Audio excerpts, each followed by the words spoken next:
Assalamualaikum warahmatullahi wabarakatuh. Perkenalkan, nama saya Ayang Ratnasari dari kelas 12 IPS 3. Akan menjelaskan materi bab 4, yaitu organisasi regional dan global serta pengaruhnya terhadap bangsa Indonesia. Meliputi organisasi di bidang pertahanan dan organisasi di bidang ekonomi. A. Organisasi di bidang pertahanan. Pertama, NATO. Ada 12 negara pendiri NATO, yaitu Amerika Serikat, Belanda, Inggris, Islandia, Portugal, Prancis, Italia, Kanada, Belgia, Denmark, Luxembourg, dan Norwegia. Tujuan dari NATO ini sendiri adalah untuk menciptakan stabilitas kawasan, terutama kawasan Eropa Barat dengan cara memastikan keamanan dan kebebasan. Anggota asli NATO adalah Kanada, Denmark, Islandia, Luxembourg, Belgia, Prancis, Italia, Belanda, Inggris Raya, Amerika Serikat, Portugal, dan Norwegia. Pengaruh NATO terhadap Indonesia adalah untuk mendapatkan bantuan serta kerjasama, khususnya dalam bidang pertahanan dan kerjasama bilateral dengan anggota NATO. 2. Pakta Warsawa. Pakta Warsawa didirikan oleh Uni Soviet pada tanggal 14 Mei 1955 bersama dengan Albania, Bulgaria, Cekoslovakia, Jerman Timur, Hungaria, Polandia, dan Romania. Pakta Warsawa bertujuan untuk mengendalikan kekuatan militer di wilayah Eropa Tengah dan Eropa Timur demi mencegah menyebarnya pengaruh Amerika Serikat. Anggota Pakta Warsawa yaitu Bulgaria, Cekoslovakia, Jerman Timur, Hungaria, Polandia, Romania, dan Uni Soviet. Pengaruh Pakta Warsawa bagi Indonesia adalah ketika terjadi perebutan Irian Barat tahun 1962, peristiwa tersebut terjadi dalam masa demokrasi terpimpin. Indonesia mendapatkan bantuan militer dari Uni Soviet guna mendukung perebutan Irian Barat dari Belanda. Ketiga, CENTO. Pendiri CENTO adalah organisasi pertahanan bersama yang dibentuk pada 24 Februari 1955 oleh Irak, Iran, Pakistan, Turki, dan Inggris. Tujuan CENTO yaitu untuk membendung pengaruh komunisme di kawasan Timur Tengah, mencegah ekspansi Uni Soviet di kawasan penghasil minyak Timur Tengah, mewujudkan perdamaian di kawasan Timur Tengah, dan saling bekerja sama dalam permasalahan pertahanan dan keamanan. Anggota CENTO yaitu Irak, Iran, Pakistan, Turki, dan Inggris. Pengaruh CENTO bagi Indonesia adalah sebuah fakta pertahanan yang terbentuk pada masa dingin, tepatnya pada tahun 1955. Jadi menurut saya, pengaruh ke Indonesia akan baik jika anggota dari CENTO mau membantu negara yang membutuhkan, karena pertahanan berfungsi untuk melindungi seluruh negara di dunia. Keempat, ANZUS. Para tokoh yang menyepakati pembentukan ANZUS adalah Patrice Spender atau Menteri Urusan Luar Negeri Australia, C.A. Brandeson atau Selandia Baru, Dean Acheson, dan John Foster Dulles, Alexander Wiley, dan John D. Sparkman di San Francisco. Tujuannya adalah berawal dari keinginan Amerika Serikat untuk mencegah pengaruh politik dan militernya di kawasan Pasifik pasca kemenangan pada Perang Pasifik melawan Jepang. Amerika Serikat terus menjalin hubungan baik dengan negara-negara Pasifik termasuk Australia dan Selandia Baru. Anggota ANZUS yaitu Australia dan New Zealand, United States Security Treaty. Pengaruh ANZUS terhadap Indonesia adalah dinamika di kawasan Asia Pasifik. Kelima, SEATO. SEATO didirikan pada 8 September 1954, tetapi secara formal disahkan tahun 1955 di Bangkok, Thailand. Tujuan SEATO yaitu membendung pengaruh komunisme di Asia Tenggara dan memblokir berkembangnya komunisme lebih lanjut di Asia Tenggara. Anggotanya terdiri atas Bangladesh, Australia, Prancis, Selandia Baru, Pakistan, Filipina, Thailand, Inggris, dan Amerika Serikat. Pengaruh SEATO terhadap Indonesia yaitu 1. Bahaya laten komunis di Indonesia sudah tidak ada. 2. SEATO tidak sesuai dengan politik luar negeri bebas aktif. 3. Indonesia sudah terkait pada keanggotaan ASEAN. 4. Indonesia tidak mau didikte oleh Amerika. 5. Indonesia tidak menginginkan intervensi asing. B. Organisasi di bidang ekonomi. Pertama, SAARC. Pendiri SAARC yaitu India, Bangladesh, Pakistan, Nepal, Bhutan, Sri Lanka, dan Maldives.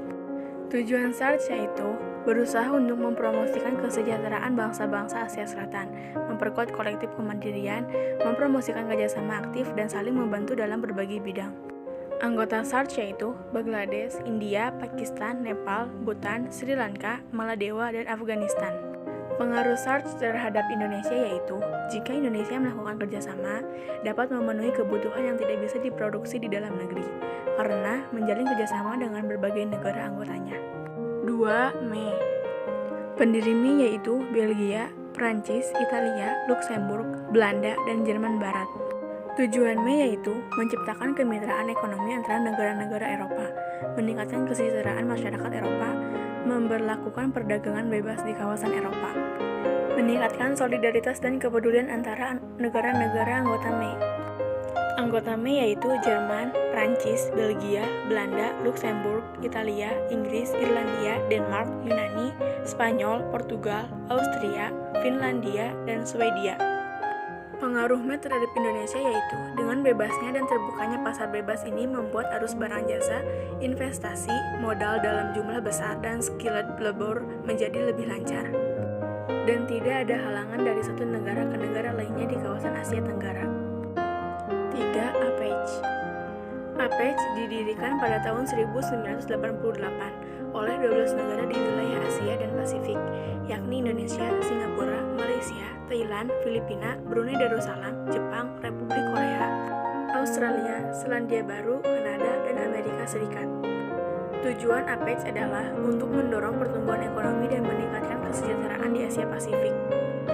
Anggota APEC yaitu Australia, Brunei Darussalam, Kanada, Chile, China, Hong Kong, Indonesia, Jepang, Korea Selatan, Malaysia, Meksiko, Selandia Baru, Filipina, Peru, Papua Nugini, Rusia, Singapura, Taiwan, Thailand, Amerika Serikat, dan Vietnam.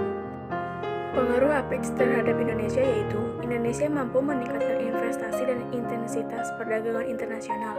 Hal tersebut mampu meningkatkan kesejahteraan masyarakat dan pendapatan nasional. 4. AFTA.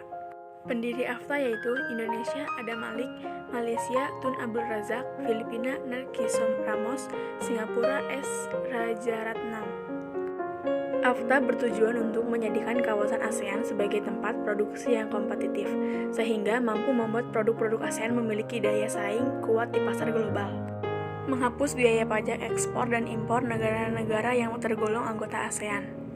Anggota AFTA yaitu Indonesia, Malaysia, Singapura, Brunei Darussalam, Filipina, Thailand pada tahun 2010, untuk Kamboja, Myanmar, Laos, dan Vietnam tahun 2015. Pengaruh AFTA bagi Indonesia yaitu, pengaruh positif bergabungnya Indonesia dalam AFTA adalah Indonesia dapat lebih leluasa untuk mengembangkan kegiatan ekspor ke negara-negara di kawasan Asia Tenggara. Selain itu, Indonesia juga mendapatkan banyak investasi dan pembaharuan teknologi melalui program-program AFTA. 5. NAFTA. Pendiri NAFTA yaitu, organisasi ini didirikan pada tahun 1994 oleh 3 negara yaitu Amerika Serikat, Kanada, dan Meksiko.